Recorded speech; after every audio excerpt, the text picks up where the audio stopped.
Welcome to Watch Mojo, and today we're counting down our picks for the top 10 times action movies crossed over. Seatbelts? For this list, we'll be looking at the most riveting crossovers between films and franchises. We're excluding superhero movies, which deserve a list of their own. If you haven't seen some of these thrill rides, this is your spoiler alert. Which of these movie mashups had you cheering the loudest? Let us know which ones in the comments below, and be sure to tell us why.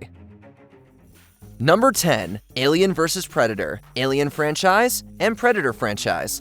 Which species were you rooting for?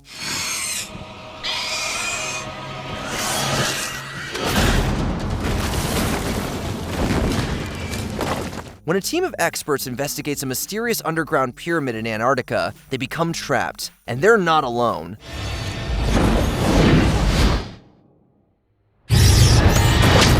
The isolated setting recalls the claustrophobic feel of the Alien franchise, while the superior weapons the Yahuja bring to the fight continue a long-standing theme from the Predator series. As in the original films, the movie takes its time revealing the eponymous monsters before all hell breaks loose.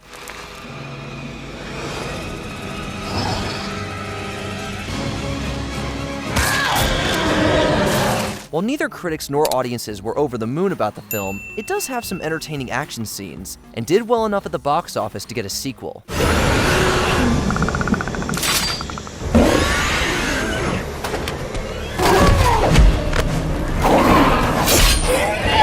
Number 9, Collateral, the Transporter franchise, and Collateral. Millions of galaxies of hundreds of millions of stars and a speck on one in a blink. That's us, lost in space.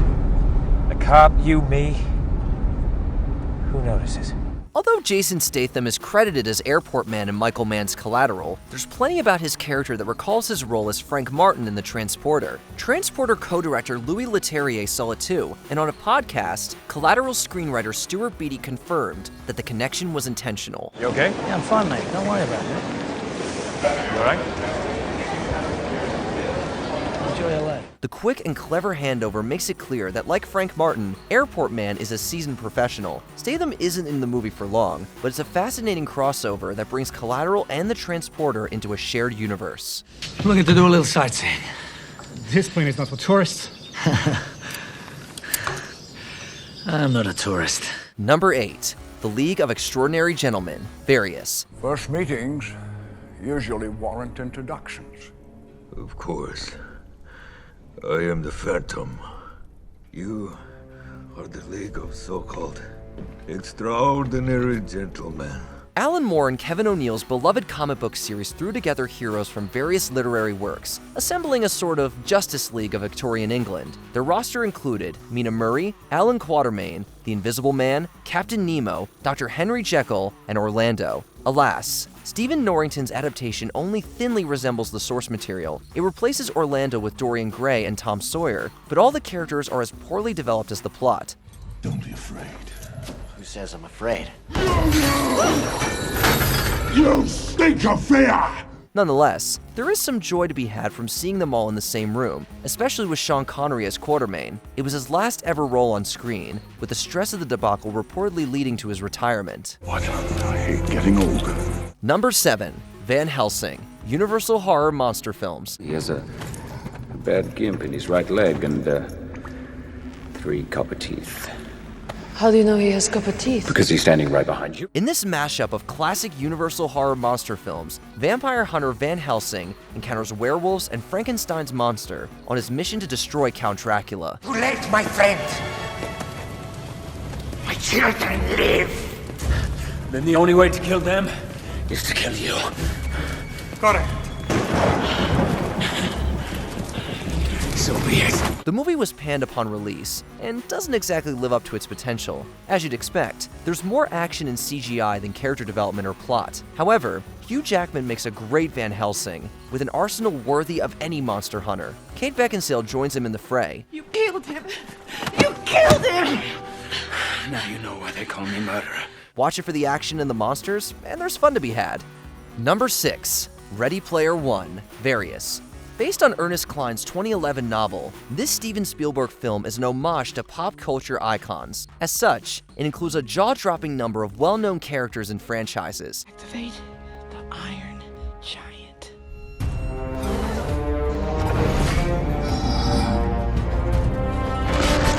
The plot follows a teenage orphan in the year 2045 as he and a band of misfits fight to save a virtual world from an evil corporation. There are cameos from the Iron Giant, the DeLorean from Back to the Future, the Overlook Hotel from The Shining, and about a gazillion more. While the movie was somewhat predictable, seeing all your favorites in one shared universe is still a thrill. You'll need to watch it several times to catch all the Easter eggs. Whoever imagined the heroes in a half shell would fight alongside Chucky? Get rid of it! Get rid of it!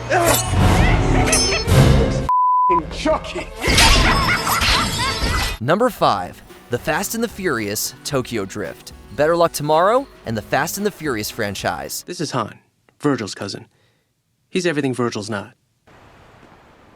You ladies ready? Actor Sung Kang first played Han Lu in Justin Lin's 2002 crime drama Better Luck Tomorrow. When Lin was hired to direct the third installment in the Fast and Furious franchise, Tokyo Drift, he decided to have Kang reprise his role. Life's simple. You make choices and you don't look back. Han ended up appearing in the prequels and sequels as well. Both Lin and Kang have confirmed that it's the very same character, with Better Luck Tomorrow serving as an origin story. Han's penchant for snacking in the Fast and Furious films is a way for him to avoid the smoking habit he had in his youth. Out of the military, probably at the same time you quit smoking. The amount of chips you eat, the way you always have to keep your hands and mouth busy, you were a 2-pack-a-day man for sure. Number 4. Last Action Hero, Various. A film within a film, John McTiernan's action comedy starring Arnold Schwarzenegger sees its young protagonist entering the world of a fictional action franchise. This opens the door to multiple crossover moments. Jack! Did you see that? Some of the cameos are brief, such as Sharon Stone as Catherine Trammell from Basic Instinct and Robert Patrick as the T-1000 from Terminator 2. There's also a poster featuring Sylvester Stallone, rather than Arnie in the latter film. It isn't possible. What's not possible? He's fantastic. This is his best performance ever. But that was you. You were in that movie. One of the most creative references imagines Arnold Schwarzenegger in an action-packed Hamlet. To be or not to be. Not to be. Critics weren't kind to the film, but it's become something of a cult classic and remains an entertaining watch. Number 3. The Lego Movie, Various. Relax, everybody, I'm here. Batman! What's up, babe? Babe! What? Oh, sorry, Batman. This is Emmett. Emmett, this is my boyfriend, Batman. I'm Batman. The Lego brand encompasses so many franchises, it was inevitable that this movie would be a sprawling crossover event. The Lego Movie does it right, however, allowing them to be supporting characters that fill out the world, rather than cramming them all into the spotlight. Don't worry, Superman. I'll get you out of there. Don't! Ah! Oh my gosh, my hands are stuck. My legs are stuck as well. I super hate you. The film focuses on Emmett, an everyman construction worker who must save his world from Lord Business. Several DC heroes make an appearance, including Superman, Green Lantern, Wonder Woman, and a particularly angsty Batman. So too do Han Solo, C-3PO, Lando Calrissian, the Wizards Gandalf and Dumbledore, the Ninja Turtle Michelangelo, Speed Racer, and more. My fellow master builders, including, but not limited to, Robin Hood, Mermaid Lady, Gandalf, Swamp Creature, 1980-something Space Guy, 2002 NBA All-Stars, and Wonder Woman. All these cameos could have made the movie feel overstuffed, but instead just make it even more delightful. Number 2. Zatoichi and the One-Armed Swordsman, Zatoichi franchise and One-Armed Swordsman franchise.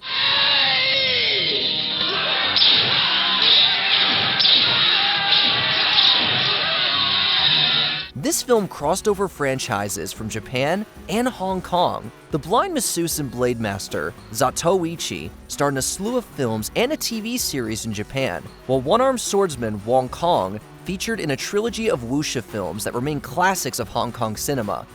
Zatoichi and the One-Armed Swordsman has the two meet as allies, before a series of misunderstandings caused by the language barrier pits them against one another instead. What follows is the best of both cinematic worlds, as they cross swords and let their steel speak for them.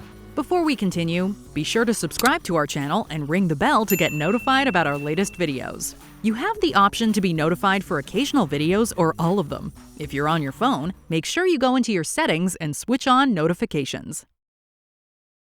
Number 1. King Kong vs. Godzilla, King Kong franchise and Godzilla franchise.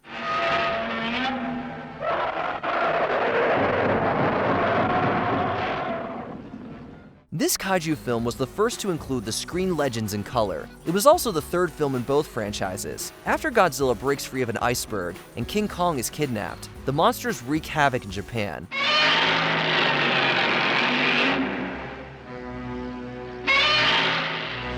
Deciding to fight fire with fire, the Japan Self-Defense Forces transports Kong to Mount Fuji to battle Godzilla. Their showdown takes an unexpected turn thanks to a bolt of lightning.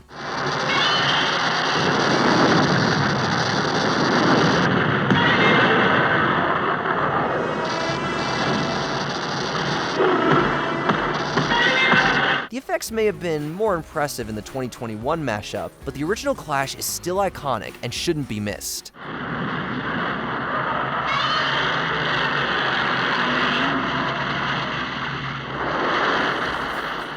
Did you enjoy this video? Check out these other clips from WatchMojo, and be sure to subscribe and ring the bell to be notified about our latest videos.